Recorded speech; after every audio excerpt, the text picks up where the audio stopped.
السلام علیکم، کیا حال ہیں آپ سب کے؟ امید ہے آپ لوگ سب خیریت سے ہوں گے۔ آج میں آپ کو حضرت آدم علیہ السلام کے فرزندان قابیل اور حابیل کا قصہ سناؤں گی۔ اس سے پہلے اگر آپ میرے چینل پر نئے ہیں تو میرے چینل کو لائک اور سبسکرائب کر دیجیے گا۔ چلیں اپنے قصے کا آغاز کرتے ہیں۔ قرآن کریم میں خداوند ذوالجلال کا فرمان ہے، اور اے محمد ان کو آدم کے دونوں بیٹوں قابیل حابیل کے سچے حالات پڑھ کر سنا کہ جب ان دونوں نے خدا کی بارگاہ میں کچھ نیاز قربانی کی تو ایک کی قربانی تو قبول ہوئی اور دوسرے کی قبول نہ ہوئی، تو قابیل حابیل سے کہنے لگا میں تجھے قتل کر دوں گا۔ اس نے کہا اللہ متقیوں ہی سے قربانی قبول فرمایا کرتا ہے، اور اگر تو مجھے قتل کرنے کے لیے میری طرف ہاتھ بڑھائے گا تو میں قتل کرنے کے لیے تیری طرف ہاتھ نہیں بڑھاؤں گا۔ میں تو اللہ سے خوف کرتا ہوں جو تمام جہانوں کا پروردگار ہے۔ میں تو چاہتا ہوں کہ تو میرے گناہ بھی اٹھائے اور اپنے گناہ بھی، اور تو دوزخیوں میں سے ہو جائے، اور ظالموں کی یہی سزا ہے۔ مگر اس کے نفس نے اس کو بھائی کے قتل کی ترغیب دی تو اس نے اس حابیل کو قتل کر ڈالا اور خسارہ اٹھانے والوں میں سے ہو گیا۔ پھر خدا نے ایک کوا بھیجا تاکہ اسے دکھائے کہ کس طرح اپنے بھائی کی لاش کو چھپائے، تو قابیل کہنے لگا ہائے افسوس، مجھ سے اتنا بھی نہ ہو سکا کہ اس کی طرح ہو جاتا تاکہ اپنے بھائی کی لاش چھپا دیتا۔ پھر وہ پشیمان ہوا۔ مصنف فرماتے ہیں کہ اس قصے کے بارے میں ہم اپنی تفسیر ابن کثیر میں سورۃ المائدہ کے اندر مذکورہ آیت کے تحت کافی کچھ بیان کر چکے ہیں، اور اس پر اللہ ہی کے لیے تمام تعریفیں ہیں، اور اس بارے میں جو کچھ پہلے علماء نے بیان کر دیا ہے اس کا خلاصہ یہاں ذکر کرتے ہیں انشاءاللہ۔ ابن عباس اور ابن مسعود اور دوسرے صحابہ کرام سے مروی ہے کہ حضرت آدم علیہ السلام ہر پیٹ کے لڑکے کی دوسرے پیٹ کی لڑکی سے شادی فرما دیا کرتے تھے، تو حابیل نے اس وجہ سے ارادہ کیا کہ وہ قابیل کی بہن سے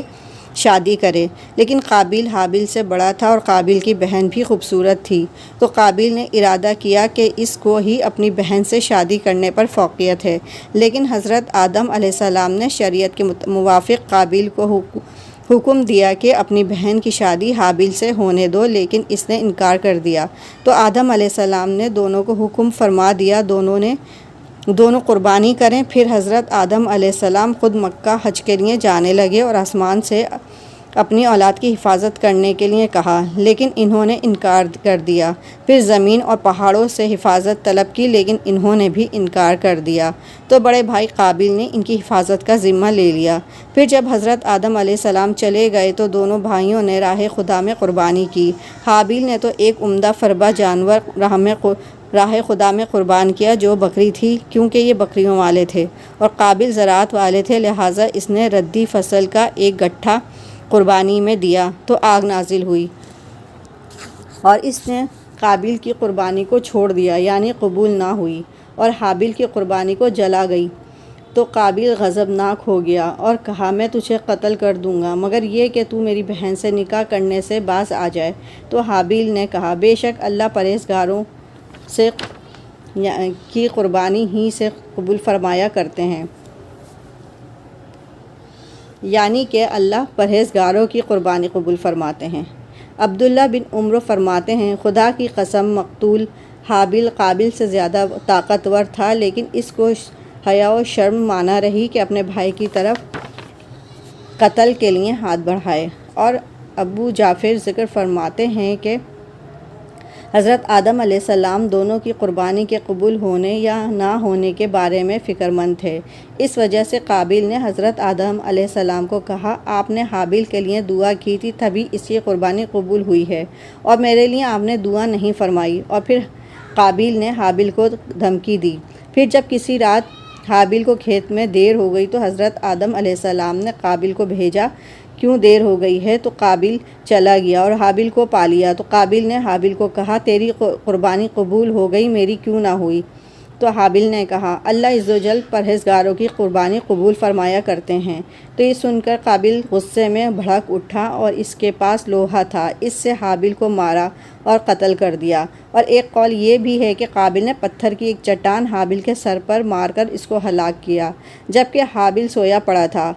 اور اس طرح قابل نے بھائی کا سر کچل ڈالا۔ اور ایک قول یہ بھی ہے کہ قابل نے حابیل کا گلا گھونٹا تھا اور اس طرح اس کو کاٹا جیسے درندے کرتے ہیں، جس سے وہ مر گیا۔ اللہ عالم۔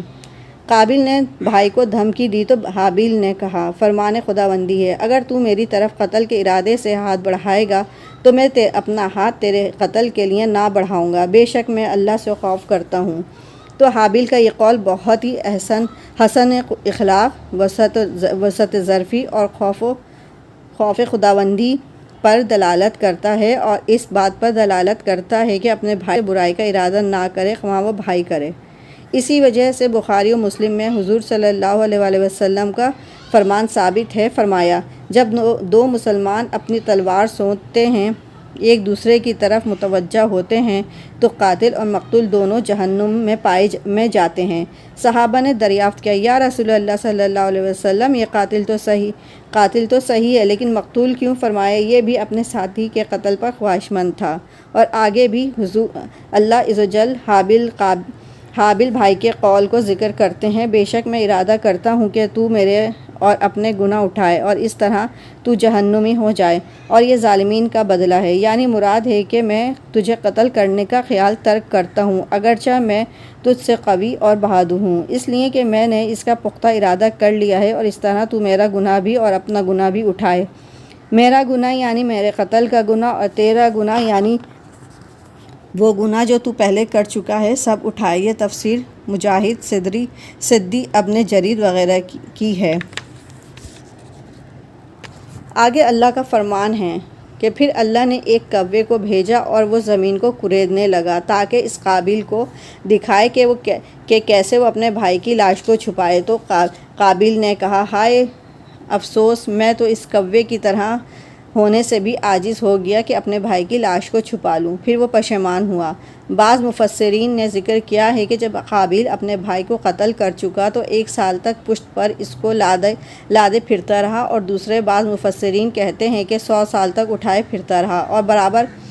اسی طرح رہا، یہاں تک کہ اللہ نے 2 کووں کو بھیج دیا۔ سدی رضی اللہ تعالی عنہ اپنی سن کے